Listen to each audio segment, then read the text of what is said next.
राधे राधे दोस्तों।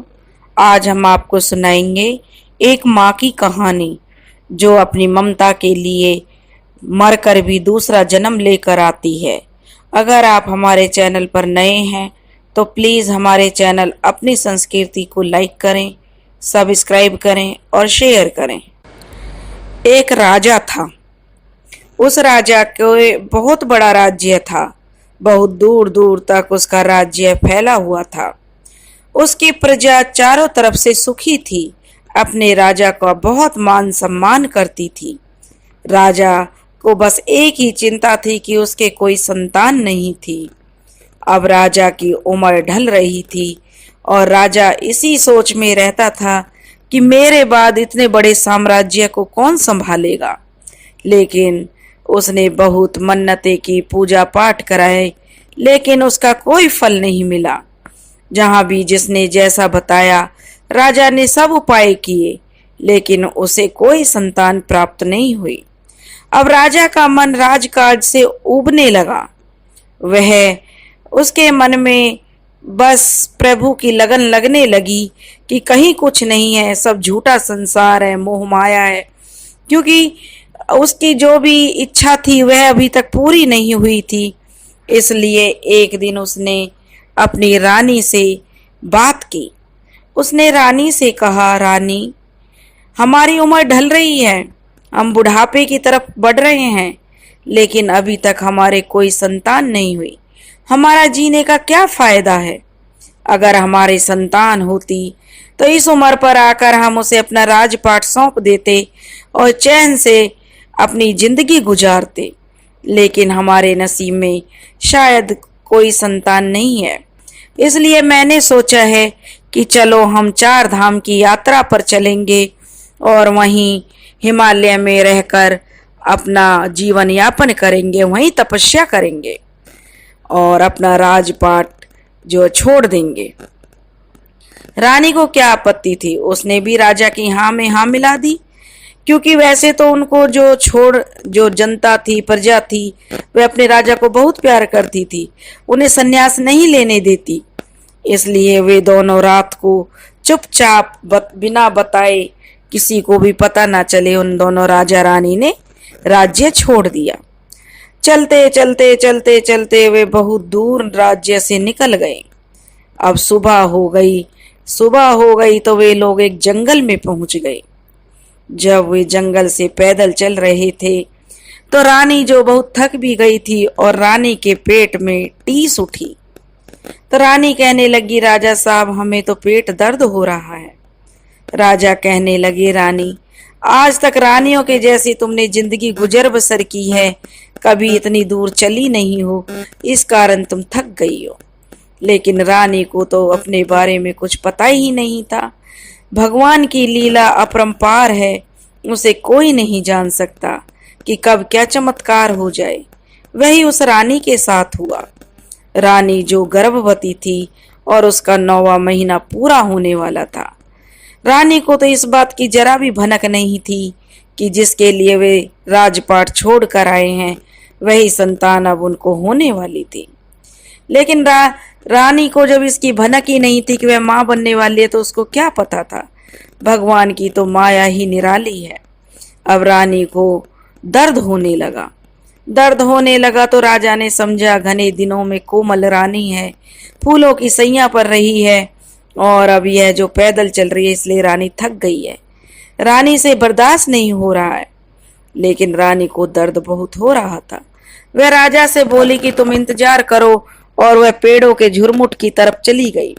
वहां जाकर जब उसको प्रसव पीड़ा हुई तो उसने एक सुंदर से बच्चे को जन्म दिया। यह देखकर रानी बड़ी आश्चर्यचकित हुई कि उसे आज तक तो यह पता ही नहीं चला कि वह गर्भवती है। यह भगवान की कैसी लीला है। और अगर अब हमने संकल्प ले लिया है, राज्य भी छोड़ दिया है, अगर मैं राजा से कहूंगी तो राजा मेरी बात का विश्वास नहीं करेंगे और ना ही वह अब अपने राज्य को जाएंगे। उसने इसे भगवान का जो भी खेल है, भगवान की माया मानकर कि भगवान की माया निराली है, उसने उस बच्चे को वहीं पेड़ों के झुरमुट में छिपा दिया और स्वयं आकर राजा से कहने लगी, चलिए राजा साहब, लेकिन वह राजा के साथ जाने तो लगी, लेकिन अपने बच्चे के बारे में भगवान से प्रार्थना कर रही थी, हे भोलेनाथ मेरे बच्चे की रक्षा करना। जिस बच्चे के लिए हमने राज्य छोड़ दिया वह बच्चा अब आ गया, लेकिन अब हम क्या कर सकते हैं। अब जो इस बच्चे का नसीब होगा वही होगा। वह बार बार, उसका मन तो उस बच्चे में लगा हुआ था। राजा चलते चलते रानी से जो भी बातें करते, रानी का ध्यान तो अपने बच्चे में था। वह तो बार बार बस यही प्रार्थना कर रही थी, हे प्रभु मेरे बच्चे की रक्षा करना। अगर मैं राजा को बताऊंगी तो राजा मुझ पर विश्वास नहीं करेंगे और पता नहीं मेरे बारे में क्या क्या सोचेंगे। इसलिए वह रानी अब राजा के साथ चल दी। 4 धाम की यात्रा करते हुए वे लोग हिमालय की घाटी में पहुंच गए, जहां वे तपस्या करने के लिए और अपना जीवन बिताने के लिए आए थे। लेकिन रानी का मन अपने बच्चे में लगा हुआ था कि पता नहीं कोई जंगली जीव आकर उस बच्चे को खा ना जाए, कहीं भूख प्यास से तड़प तड़प कर वह बच्चा मर ना जाए। लेकिन रानी क्या कर सकती थी। उधर भगवान की करनी ऐसी हुई कि एक ब्राह्मण था और एक ब्राह्मणी, दोनों 4 धाम की यात्रा पर जा रहे थे। उन्होंने भी मनौती मांगी थी, उनके भी कोई संतान नहीं थी। जब ब्राह्मण और ब्राह्मण की पत्नी उस जंगल से जा रहे थे तो ब्राह्मण की पत्नी ने उस बच्चे के रोने की आवाज सुनी। तब वह ब्राह्मण से कहने लगी कि देखो, जंगल में किसी बच्चे के रोने की आवाज आ रही है। तब ब्राह्मण ने अपनी पत्नी को समझाया कि तू हर समय बच्चे के बारे में सोचती है, इसलिए तुझे ऐसा लग रहा है। यहाँ बियाबान जंगल में भला बच्चा कहाँ से आएगा। अगर कोई बच्चा होता भी तो जंगली जीव क्या उसे अब तक जीवित छोड़ते। जरूर कोई शेर बघेर का कोई बच्चा होगा। जितनी जल्दी हो सके यहाँ से निकल लो, क्योंकि यहाँ रुकना खतरे से खाली नहीं है। हिंसक जीवों से जंगल भरा पड़ा है। लेकिन जो ब्राह्मणी थी वह कहने लगी कि नहीं, मुझे बच्चे के रोने की आवाज आ रही है। अब वह इधर उधर देखने लगी। उसने ब्राह्मण से कहा कि तुम रास्ते पर खड़े हो जाओ और मैं जरा खोज कर आती हूँ। और ब्राह्मणी जब उस बच्चे के रोने की आवाज की दिशा में बढ़ी तो पेड़ों के झुरमुट से उस बच्चे के रोने की आवाज आ रही थी। ब्राह्मणी ने जाकर जब उन पेड़ों के पत्तों को हटाया तो देखा कि एक बहुत ही सुंदर सा बच्चा रो रहा था। उस ब्राह्मणी ने उस बच्चे को उठा लिया और अपने सीने से लगा लिया और ब्राह्मण से कहने लगी, देखो, जिसके लिए हम जा रहे थे भगवान ने वह प्रार्थना हमारी सुन ली और हमें वह बच्चा यहीं पे मिल गया। वे भगवान का धन्यवाद करने लगे। ब्राह्मण भी अपनी पत्नी की बातें सुनकर बड़ा खुश हुआ, क्योंकि उन्हें बच्चा जो मिल गया। ब्राह्मण की पत्नी ने जैसे ही अपने बच्चे को, जो बच्चा मिला था उसको सीने से लगाया था तो उसके सीने में दूध आ गया। ब्राह्मणी समझ गई कि यह मेरा ही बेटा है, मैं इसे अपने बच्चे की तरह पालूंगी और इसका पालन पोषण करूंगी। ब्राह्मण और ब्राह्मण की पत्नी भगवान के हाथ जोड़कर अब आगे नहीं गए, वापस अपने घर की तरफ चल दिए। जब वे लोग वापस आए तो गांव के लोग उनसे पूछने लगे कि ये बच्चा किसका है। तो ब्राह्मणी ने उन्हें सारी बात बता दी और कहा कि जैसे ही मैंने इसे सीने से लगाया तो मेरे सीने में दूध उतर आया। सब लोग कहने लगे कि कोई नहीं, तुम ही आज से इसकी असली माँ हो। अब ब्राह्मणी और ब्राह्मण अपने बच्चे का, जो उन्हें बच्चा मिला था, उसका अपने बच्चे की तरह पालन पोषण करने लगे। उधर जो रानी थी, राजा हिमालय की घाटी में पहुंच गए। राजा तपस्या करने के लिए बैठ गया, रानी भी बैठी थी, लेकिन रानी का मन तो अपने बच्चे में लगा हुआ था। वह भगवान से कह रही थी, हे प्रभु, बस यही प्रार्थना कर रही थी, मेरे बच्चे को कोई पालने वाला मिल जाए, मेरे बच्चे की रक्षा करना। नहीं तो, क्योंकि उस जो रानी थी उसका स्वास्थ्य अभी दिन पे दिन ढलता जा रहा था। वह भगवान से प्रार्थना कर रही थी कि अब मेरी जीने की कोई लालसा नहीं है, प्रभु मुझे मुक्ति दे और मुझे मुक्ति देकर मुझे वहीं जन्म दे जहां मेरा बच्चा पल रहा है। या तो मेरा बच्चा इस दुनिया में नहीं है तो मुझे जन्म मत दे, अगर इस दुनिया में मेरा बच्चा है तो मुझे उसी घर में जन्म दे। प्रभु ने शायद रानी की बात सुन ली और रानी ने अपना शरीर त्याग दिया। इधर रानी ने अपना शरीर त्याग दिया, उधर जो ब्राह्मण के घर में गैया बंधी हुई थी, उस गैया ने एक बछिया को जन्म दिया। क्योंकि जो रानी थी, अब उसका पुनर्जन्म बछिया के रूप में हुआ, जो गाय की बछड़ी थी। अब वह बछिया धीरे धीरे बड़ी होने लगी और उधर उस ब्राह्मणी का बेटा बड़ा होने लगा। धीरे धीरे बच्चा 2-2.5 साल का हो गया, तो जो बछिया थी वह भी अब गाय बन गई थी और दूध देने लगी थी। वह ब्राह्मणी उस बच्चे को अपना दूध पिलाती और उस गाय का दूध पिलाती। गाय उस बच्चे को देखकर बड़ी खुश होती, मन ही मन बड़ी, क्योंकि गाय को तो सब पता था कि यह मेरा बच्चा है। जब भी बच्चा उस गाय के पास पहुंचता तो गाय उसके हाथों को चाटने लगती, बड़ा प्यार दिखाती और जो ब्राह्मण और ब्राह्मणी थे उनके लिए खूब दूध देती। अब ब्राह्मण का बच्चा धीरे धीरे बड़ा होने लगा। अब वह 7-8 साल का हो गया। बच्चा बहुत नटखट था, बहुत ही शैतानी करता था। अब ब्राह्मण और ब्राह्मण की पत्नी ने उसका एक दाखिला स्कूल में करवा दिया ताकि वह कुछ पढ़ लिख जाए। लेकिन वह बच्चा इतना शैतान था कि उसकी जो किसी के साथ नहीं पढ़ती थी, वह हर बच्चे को मारता, किसी की किताबें फाड़ देता, किसी की पेंसिल छीन लेता, किसी के सर पे पत्थर मार देता। ऐसे करके उसकी रोज शिकायतें आने लगी। एक दिन जो विद्यालय का मास्टर था, वह जो गुरु था, वह स्वयं ब्राह्मण के घर गया और कहने लगा कि आपके बच्चे के लिए मैं इतने सारे बच्चों को नहीं छोड़ सकता हूँ, इसलिए आप अपने बच्चे को घर रख लीजिए। ब्राह्मणी सोचने लगी, अभी से इस बच्चे की इतने उल्हाने आने शुरू हो गए हैं, आगे पता नहीं क्या होगा। अब ब्राह्मण और ब्राह्मणी ने अपने बच्चे को स्कूल से रोक दिया, क्योंकि अब उनके पास कोई और तो काम था ही नहीं। अगर बच्चा पढ़ेगा नहीं तो उसके घर में जो भी गाय बछियां थीं उनको चराने का काम उस बच्चे को सौंप दिया। क्योंकि अब धीरे धीरे बच्चा 12 साल का हो गया था, 2-4 क्लास तक ही वह पढ़ा था, ज्यादा नहीं पढ़ा था। अब जो उसकी बहुत शिकायतें आने लगी। वह गाय चराने जाता तो किसी के भी खेत में अपनी गायों को खोल देता, गाय उसकी फसल को नष्ट कर देती, चर जाती। तो उनकी शिकायतें भी ब्राह्मण और ब्राह्मणी के पास आने लगी। ब्राह्मणी ने अपने बच्चे को एक दिन खूब समझाया, बेटा ये शिकायतें क्यों आती हैं, ये उल्हाने क्यों लेकर आता है, मेरी आत्मा छलनी होती है। मैं अपने बच्चे से ऐसी उम्मीद नहीं करती हूँ, मैंने तुझे बड़े दुखों से पाला है। अब जो लड़का गाय तो चराना उसका नहीं छुड़ाया था, अब वह लड़का रोज गाय चराने के लिए जाता, सुबह जाता और शाम को अपने घर आता। अब जो एक दिन एक बहुत ही सुंदर सी चिड़िया थी जो उधर फुदक फुदक कर घूम रही थी। वह लड़का उस चिड़िया को देख रहा था। चिड़िया को देखकर उसका मन उसे पकड़ने को हुआ, क्योंकि वह चिड़िया उसे बहुत पसंद आ गई। तो उस लड़के ने उस चिड़िया को पकड़ लिया और उसके साथ खेलने लगा।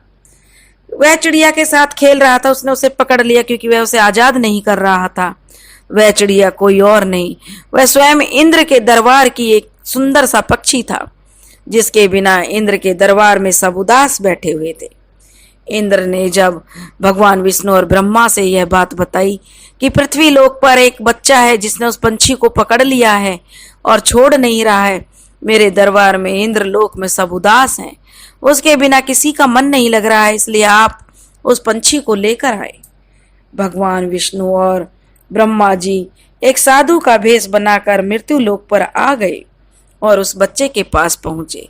उस बच्चे से कहने लगे, बच्चे तुम इस पंछी का क्या करोगे? तो वह कहने लगा, मुझे अच्छा लगा है इसलिए मैं इससे खेल रहा हूँ। वे कहने लगे कि इस पंछी को हमें दे दो, लेकिन लड़के ने साफ मना कर दिया। अब साधु बने विष्णु जी और ब्रह्मा जी उस बच्चे से कहने लगे, लेकिन बच्चा भी जिद पर अड़ गया, वह छोड़ने को बिल्कुल तैयार नहीं था। तभी जो उसकी माँ थी, जिस माँ ने उसे जन्म दिया, जो अब गैया बनी हुई थी, वह एक पड़ोस के खेत में घुस गई और उसकी फसल खाने लगी। तभी लड़के का उस गाय पर ध्यान गया, तो वह लड़का उस गाय को उन साधुओं की बात बीच में छोड़कर उस गाय को निकालने के लिए पहुंच गया। तभी वह गाय उस लड़के से कहने लगी कि इनकी बातों में मत आना, जब ये वचन भर लें तब इनकी बात मानना, और वचन भर के आप कहना कि मुझे इंद्र की बेटी से विवाह करना है, यह वचन भरवाना। गाय को बोलता देखकर लड़का बड़ा हैरान हुआ, क्योंकि आज से पहले वह गाय कभी नहीं बोली थी। उसके बाद वह लड़का गाय को निकाल लाया और उन साधुओं के पास आ गया।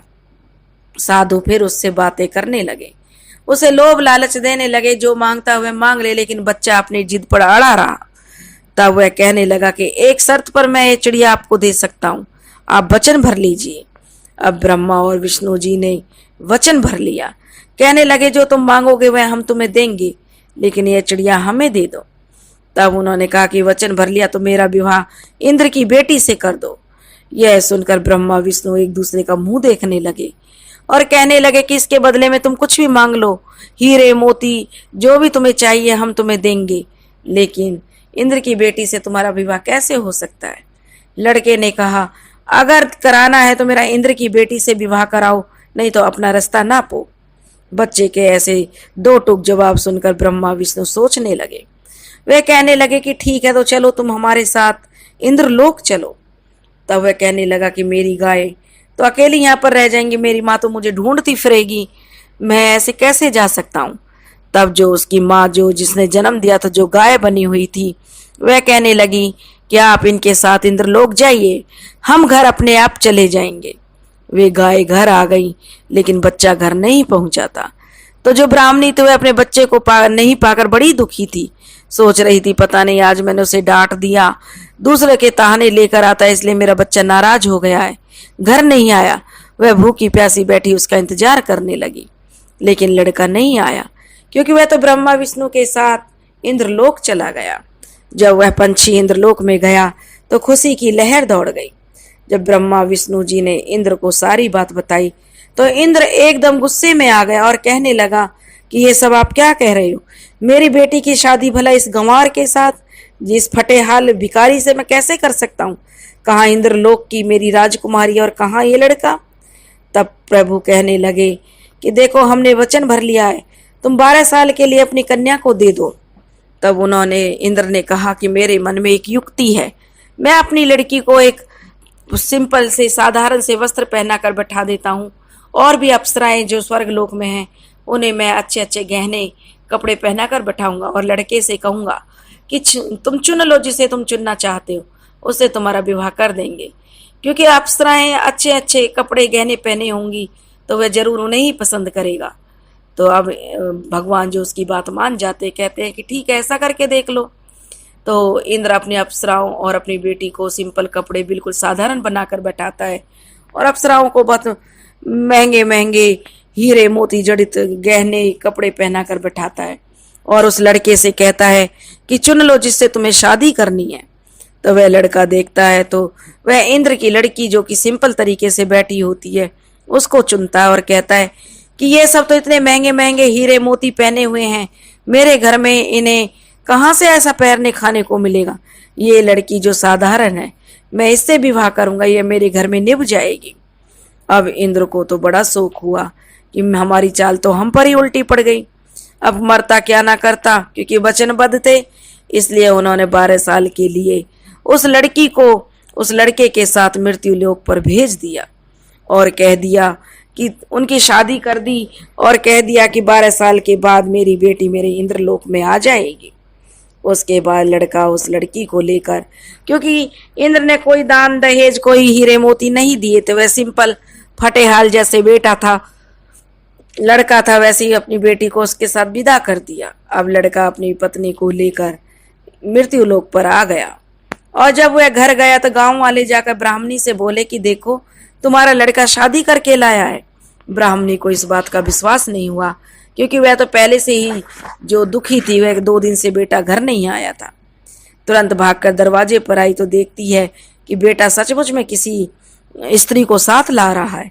स्त्री तो बहुत सुंदर थी, लेकिन जो गांव वालों ने कहा कि इसने तो तेरी नाक कटा दी, किसी लड़की को भगा कर लाया है। तब वह कहने लगा लड़का, माँ माँ देख मैं तेरे लिए बहू लाया हूँ। लेकिन उसकी माँ कहने लगी, अरे अब तक क्या उल्हाने कम मिल रहे थे जो तूने मुझे किसी के सामने बोलने लायक नहीं छोड़ा। ये लड़की तू कहाँ से लाया है, तूने तो मेरी नाक कटवा दी। और उठाकर झाड़ू उसमें बजाने लगी। तब वह लड़का कहने लगा कि माँ यह इंद्रलोक की राजकुमारी है, इंद्र की बेटी है। उसकी माँ कहने लगी, अच्छा इंद्रलोक की राजकुमारी ऐसे फटेहाल होती है, बता तू कहाँ से लाया इस लड़की को, जा वहीं छोड़ कर आ जहाँ से लेकर आया। माँ ने अपने बेटे बहू को घर में नहीं घुसने दिया। बेचारा अपनी बीवी को लेकर उसी जंगल में आ गया जहां वह गाय चराता था और उसी पेड़ के नीचे बैठ गया। दोनों पति पत्नी बैठे हुए थे। तभी शाम हो गई, अंधेरा होने को आया, लेकिन ऊपर छत नहीं थी, सोने के लिए उन्हें कुछ चाहिए था। तभी लड़के को गाय की बात याद आई और वह उस गौशाला में पहुंच गया। गौशाला में दोनों पति पत्नी जाकर जो है सो गए। अब जो दोनों को भूख लगी थी तो लड़का तो जो है पड़ते ही सो गया, लेकिन लड़की को कहाँ नींद आ रही थी। वह तो इंद्रलोक की राजकुमारी थी जो फूलों की सैया से नीचे नहीं उतरती थी, और आज जो वह एक गौशाला में थी। यह देखकर वह भगवान से मन ही मन प्रार्थना कर रही थी। इंद्रदेव ऊपर से सब देख रहे थे, वे बड़े दुखी हो रहे थे। तभी उस लड़की की एक सखी 2 थालों में भोजन लेकर आई, और एक थाल का भोजन उस राजकुमारी ने किया और दूसरे थाल का भोजन उसने लड़के को जगाकर कराया। और लड़के ने पूछा कि भोजन कहाँ से आया है, तो वह कहने लगी तुम्हें इससे क्या है, तुम भोजन कीजिए। और उसने भोजन किया और फिर सो गए। अगले दिन सुबह हुई तो वह फिर अपनी माँ से पूछने गया कि माँ, मैं तेरी बहू को लेकर आया हूँ, तू मुझे आने देगी या नहीं। उसकी माँ ने साफ मना कर दिया कि नहीं आने दूंगी। तब वह लड़का वापस लड़की के पास आया और बोला कि चलो हम कहीं चलते हैं, मेरी माँ तो नहीं मुझे घर में घुसने दे रही है। तब वह लड़की कहने लगी कि जाओ और अपनी माँ से एक बार और पूछ के आओ, नहीं तो उसका कर्ज उतार कर आओ। तब वह लड़का अपनी माँ के पास गया और कहने लगा, माँ क्या तुम मुझे अंदर आने देगी या नहीं। उसकी माँ कहने लगी कि नहीं आने दूंगी। तब वह कहने लगा तो ठीक है माँ, मैं गाँव छोड़कर जा रहा हूँ। तो वह कहने लगी कहाँ जाएगा, जाने से पहले मेरा कर्ज तो उतार के जा, मैंने तुझे पाला पोसा इतना बड़ा किया है। तब वह कहने लगा कि ठीक है। तब वह अपनी बीवी के पास गया और कहने लगा कि मेरी माँ अपना कर्ज उतारने के लिए बोल रही है। तब वह लड़की अपने सिर की चूड़ामणि खोलकर उस लड़के को देती है और कहती है कि जाओ अपनी माँ को दे आओ। तब वह लड़का कहता है, माँ कितना कर्जा है तेरा। तब वह जो उसकी माँ होती है कहती है, मैंने तुझे लाखों रुपए का दूध पिलाया, उतार मेरा कर्जा। तब वह चूड़ामणि जो हीरे मोतियों से जड़ित थी अपनी माँ को दे देता है। हीरे मोतियों से जड़ी चूड़ामणि देखकर उसकी माँ बड़ी अचंभित होती है कि इतनी महंगी चूड़ामणि इसके पास कहाँ से आई। वह कहने लगी कि तूने कहीं चोरी चकारी की है क्या। तब वह कहने लगा कि नहीं, मैं भला चोरी चकारी क्यों करूंगा, मुझे तो मेरी बीवी ने दी है। अब जो लड़का वहां से चल देता है, उसकी माँ बहुत रोती है, फिर पीछे पीछे उनके भागती है कि बेटा रुक जा, बेटा रुक जा, लेकिन वह अपनी पत्नी को लेकर आगे निकल जाता है। बुढ़िया बहुत रोती है कि क्यों मैंने अपने बेटे को जाने दिया। अब बुढ़िया बेचारी रो रो के बैठ जाती है। उधर दोनों पति पत्नी चलते चलते दूसरे राज्य की सीमा में पहुंच जाते हैं और वहां के राजा से एक थोड़ी सी जमीन मांगते हैं कि हमें थोड़ी सी जमीन दे दो जिस पर हम अपना घर बना कर रहें। वहां का जो राजा था वह बड़ा लालची था। वह कहने लगा कि ठीक है, मैं तुम्हें जमीन दे देता हूँ, उसके लिए मुझे पैसों की जरूरत है। वह जो लड़के की पत्नी होती है, इंद्रलोक की राजकुमारी होती है, उसे पैसे दे देती है और राजा जो ऐसी जमीन उन लोगों को देता है जहाँ हड्डियों के ढेर पड़े हुए थे, जहाँ पर जीव जंतुओं को मारकर छीला जाता था, उनकी खाल उतारी जाती थी। वह जमीन पर हड्डियों के ढेर थे जहाँ पर वह लड़की और वह लड़का दोनों बैठ जाते हैं। लड़की को तो बदबू इतनी आती है कि उसका तो जीना मुहाल हो जाता है। लड़का बेचारा थका हारा होता तो पड़ के सो जाता है। अब जो लड़की मन ही मन अपने प्रभु से, अपने पिता से प्रार्थना करती है कि पिताजी मुझे क्यों इस मृत्यु लोक में भेज दिया, मेरी क्या दोस्त था जो तुमने मुझे इतनी बड़ी सजा दी। उसके पिता भगवान विष्णु से कहते हैं। तभी ब्रह्मा जी जो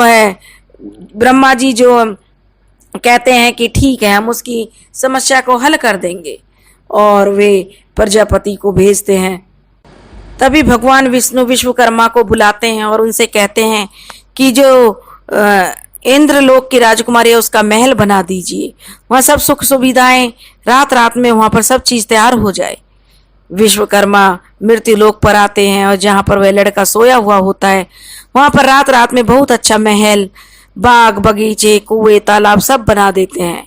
अगले दिन सुबह जब वह लड़का उठता है तो देखता है कि वह तो वहाँ का राजा बन गया। इतना सुंदर महल है, हर चीज की सुख सुविधा है, धन लक्ष्मी से घर भर गए हैं, और वह लड़की वहाँ की रानी बन जाती है। दोनों बड़े खुश होते हैं और राजा रानी बन जाते हैं। वहाँ की प्रजा उन्हें अपना राजा मान लेती है, क्योंकि वह राजा तो बहुत लालची होता है जो वहाँ का राजा था, और प्रजा को बहुत दुख देता था। इसलिए वहां की प्रजा उस नए राजा को अपना राजा मान लेती है। अब उनके दिन बड़े सुख से बीत रहे होते हैं। उधर ब्राह्मण और ब्राह्मणी का रो रो कर बड़ा बुरा हाल होता है।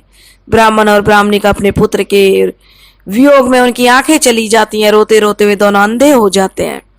और इधर वह लड़का और लड़की जो है एक दूसरे के साथ बड़े खुश थे, लेकिन वे पति पत्नी के जैसे नहीं रहते थे। वे एक दूसरे का बड़ा आदर सम्मान करते थे, लेकिन दोनों बड़े एक दूसरे का सम्मान करते हुए बड़े प्यार से रहते थे, लेकिन उनके अंदर कोई पति पत्नी वाला रिश्ता नहीं था। अब धीरे धीरे करके समय बीत रहा था।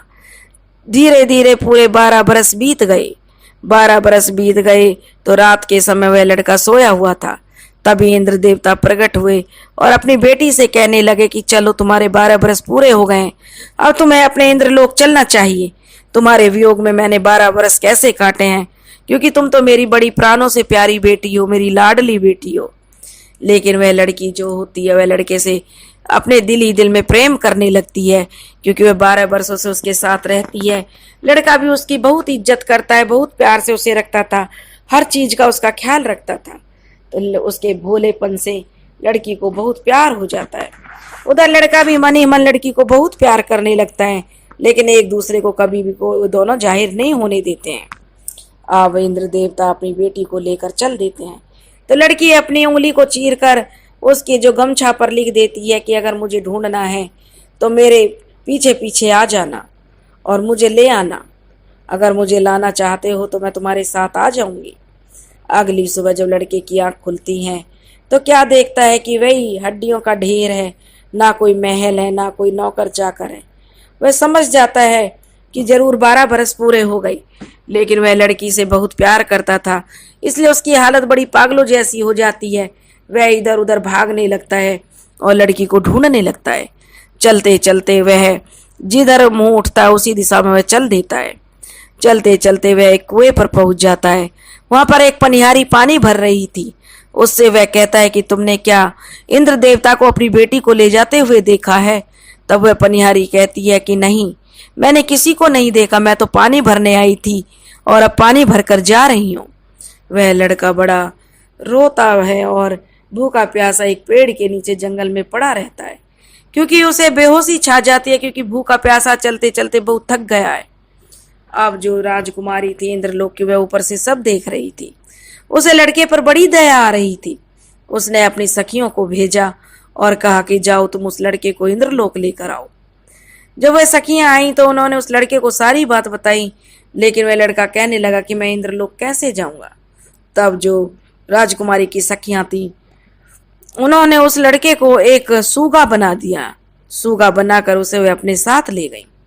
अब जो राजा का दरबार लगा हुआ था, रात को इंद्र देवता का दरबार लगा, उसमें जो नाचने वाली अप्सराएं थीं और जो ताल बजाने वाले तबला वादक थे, उनकी उंगलियों में पता नहीं अपने आप जख्म हो जाते हैं और वह तबला नहीं बजा पाता है।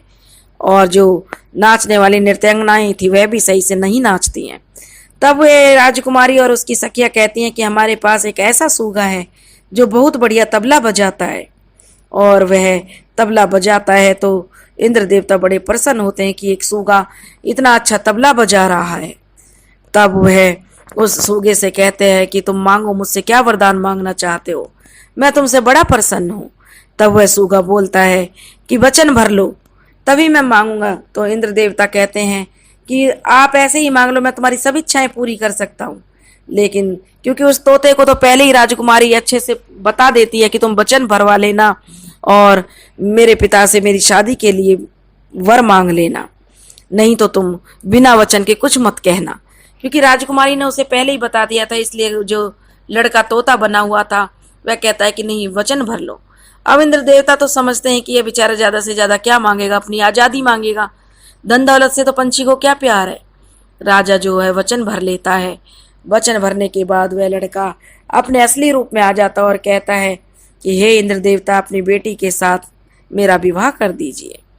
अब राजा बड़े सोच में पड़ जाता है, क्योंकि राजा ने तो वचन भर लिया था, तो इसलिए राजा कुछ कर भी नहीं सकता। अब वह अपनी लड़की की शादी पूरे तौर तरीके से, पूरे रीति रिवाजों के साथ उस लड़के के साथ कर देता है और उन्हें बहुत सा दान दहेज, हीरे मोती, घोड़े हाथी बहुत सा माल देकर उन्हें विदा करता है।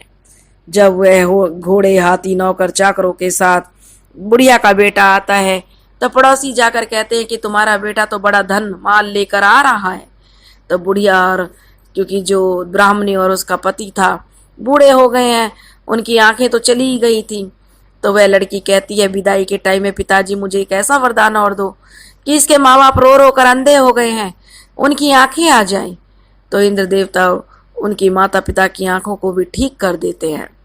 जब वह ब्राह्मणी सुनते कि उसका बेटा आ रहा है तो नंगे पैर दौड़ने लग जाती है कि मेरा बेटा आ रहा है, मैं अपने बेटे के लिए कितने सालों से तड़प रही हूँ। उधर वह गाय भी अपने खूंटे पर सींग मार मार कर बड़ी खुश होती है कि मेरा बेटा आ रहा है।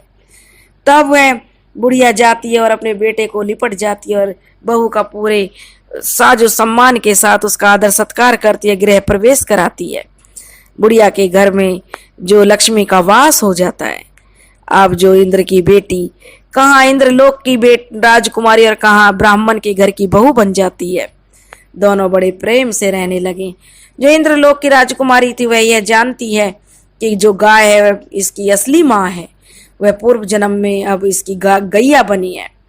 तब वह उस लड़के से कहती है कि तुम राजकुमार थे, तुम्हें रानी के गर्भ से जन्म लिया है, ब्राह्मणी के गर्भ से जन्म नहीं लिया है। लेकिन कहते हैं कि जन्म देने से बड़ा पालने वाला होता है, इसलिए तुम्हारी असली माँ तो अब ब्राह्मणी ही है। तब वह रानी की सारी बातें उस लड़के को बताती है कि कैसे तुम्हारी माँ मरकर गाय का जन्म लेकर तुम्हारे पास आई है।